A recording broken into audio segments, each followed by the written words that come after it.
Rome, 1615. A samurai kneels before the Pope himself. The lord who sent him across the world was not the shogun.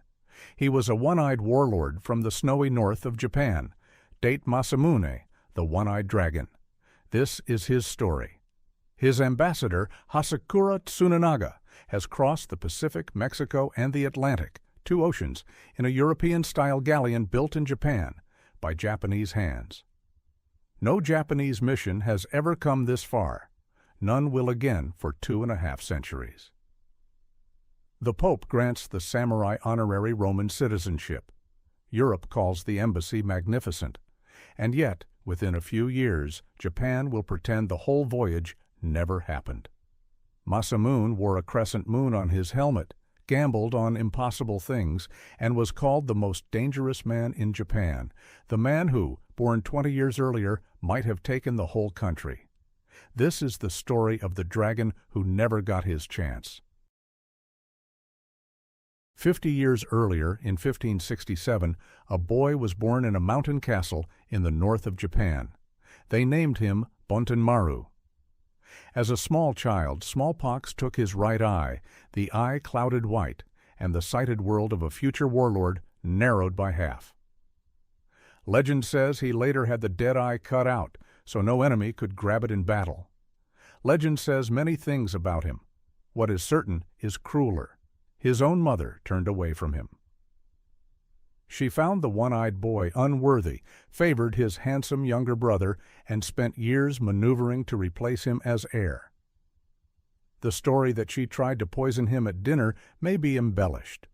What is documented is what followed. At 23, Masamune had his younger brother killed, ending the succession dispute permanently. This is not a charming story, and it should not be told as one. It is the story of a boy who learned, very early, that he would be given nothing. Not beauty, not favor, not even a mother's protection.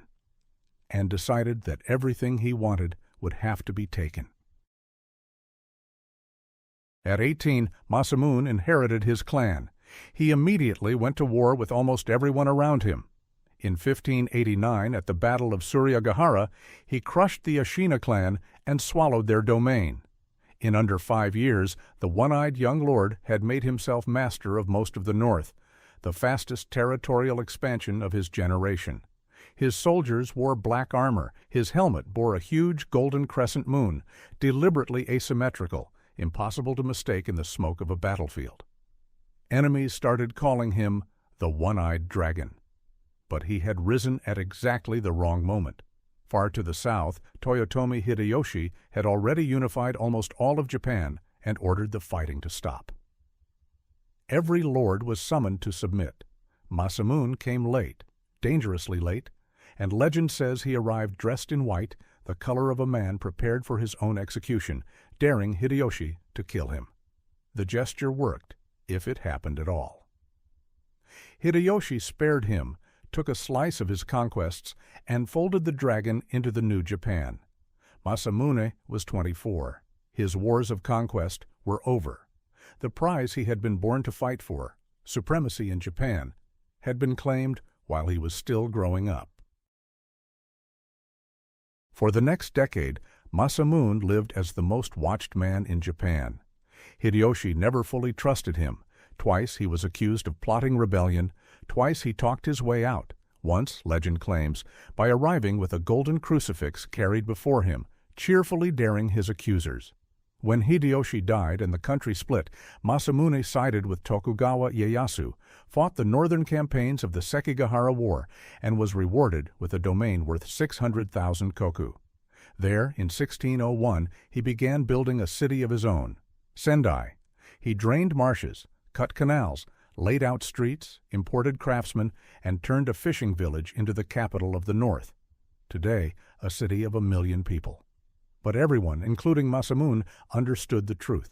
The Tokugawa had won everything. The age of taking Japan by the sword was over, forever. A man of his ambition, born 20 years earlier, might have contested the whole country. Later generations would remember him saying exactly that. Instead, the dragon ruled his province, hosted poets, perfected his tea, and looked, as he had always looked, for a game nobody else was playing. He found it in the sea. In 1611, a colossal earthquake and tsunami devastated his coastline. Thousands drowned. Ports vanished. And in the wreckage, Masamune saw an opening no other lord could see. If the North was to recover, it needed trade. Not the trickle that came through the shogun's ports, but direct trade across the Pacific with New Spain. The shogunate was already turning against Christianity, but Masamune calculated that Europe's priests and Europe's merchants came as a package. So he made the boldest bet of his life. With Tokugawa permission and Spanish navigators, his men built the San Juan Bautista, a 500-ton European galleon constructed in a Japanese fishing harbor in 45 days of frantic labor. In 1613, it sailed east into the Pacific, carrying his ambassador, Hasekura Tsunanaga, bound for Mexico, then Spain, then Rome, carrying letters proposing trade and inviting missionaries to his domain. It was the first Japanese-built ship to cross to the Americas. A regional lord of a snowbound province had just opened his own foreign policy, parallel to the shogun's, the kind of move that, in any other decade, would have been treason. The embassy reached Rome, the Pope received it, and then history closed the door.